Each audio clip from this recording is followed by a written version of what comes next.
झारखंड सरकार की महत्वाकांक्षी गुरुजी स्टूडेंट क्रेडिट कार्ड योजना अब तकनीकी जटिलताओं के कारण विवाद में घिरती नजर आ रही है।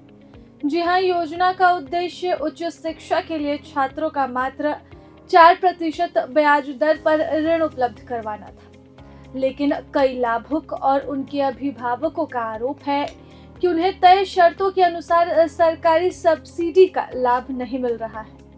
इसके चलते अब वे आर्थिक दबाव और मानसिक परेशानी दोनों ही झेल रहे हैं।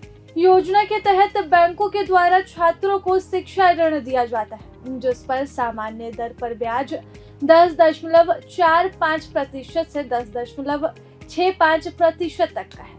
अब नियमों की माने तो नियम कहते हैं कि ये ब्याज दर 4% के आधार पर छात्रों को उपलब्ध होना चाहिए, जबकि शेष लगभग 5.5% का ब्याज या उससे अधिक वसूला गया ब्याज सरकारी नियमों का उल्लंघन है, जो कि इंटरस्टेट सबसेक्शन के रूप में लाभुकों के खाते में वापस जानी चाहिए। लेकिन होता कुछ ऐसा है, ना तो छात्रों को सही दर पर लोन मिल पा रहा है और ना ही वसूली गई रकम उन्हें वापस मिल पा रही। अभी फिलहाल ताजा मामलों पर नजर डालें तो छात्रों से पूरी ब्याज दर पर वसूली हो रही है और सब्सिडी की राशि समय पर उनके खाते में जा ही नहीं पा रही है। तकनीकी शिक्षा विभाग का कहना है कि यह योजना पहली बार लागू हुई है, इसलिए भी शुरुआत में कुछ तकनीकी दिक्कतें सामने आ रही है। विभाग का दावा है कि समस्याओं को दूर करने की प्रक्रिया जारी है और बैंक के साथ लगातार समन्वय भी किया जा रहा है।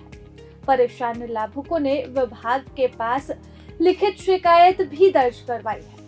अधिकारियों ने इससे संबंधित बैंकों को ऐसे मामलों में शीघ्र ही समाधान करने का निर्देश भी दिया है, लेकिन तमाम कोशिशों के बावजूद भी परेशानी वही की वही बन रही है। एक मामले पर गौर करें तो मामला सरकार के एक कर्मचारी पुत्र शिवम नारायण से जुड़ा हुआ है, जहां उन्होंने 14 नवंबर 2024 को गुरुजी क्रेडिट कार्ड योजना के तहत 10,40,000 रुपए का शिक्षा ऋण लिया था, यानी कि एजुकेशन लोन लिया था। सरकार और लाभुक के बीच इसे लेकर एक MOU भी साइन हुआ, जहां शिवम नियमित रूप से किस्त और ब्याज का भुगतान कर रहे थे, लेकिन उनसे 10.65% की दर से ब्याज काटा जा रहा था। बताया गया कि केवल एक बार ही 10.65% और 4% के बीच का अंतर उनके खाते में वापस आया। इसके बाद लगभग 1 वर्ष तक ये ब्याज पूरी तरह वसूली हुई और इसके बाद उन्हें कोई भी सब्सिडी नहीं मिली। इस संबंध में कई बार उन्होंने विभाग से शिकायत की और अधिकारियों से मुलाकात के बावजूद भी सुधार नहीं हुआ। लगातार अधिक ब्याज कटने से परेशान होकर शिवम ने आखिरकार योजना को बीच मझदार में ही छोड़ दिया और वह पढ़ाई अब अपने पैसे पर कर रहे हैं।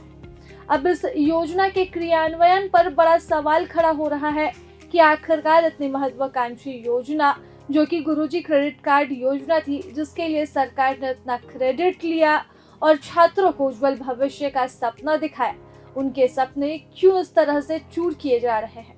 इतने महत्वाकांक्षी योजना का क्रियान्वयन इतने हल्के अंदाज में क्यों हो रहा है? जब छात्रों से 4% के आधार पर ब्याज लेने की बात कही गई, तो फिर सब्सिडी के 5.5% का ब्याज छात्रों के खाते में ट्रांसफर क्यों नहीं हो रहा है?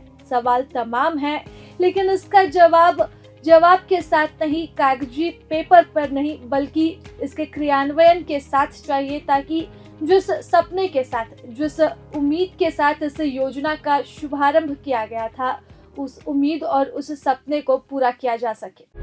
प्रभातखबर.com, विश्वास वही, रफ्तार नहीं।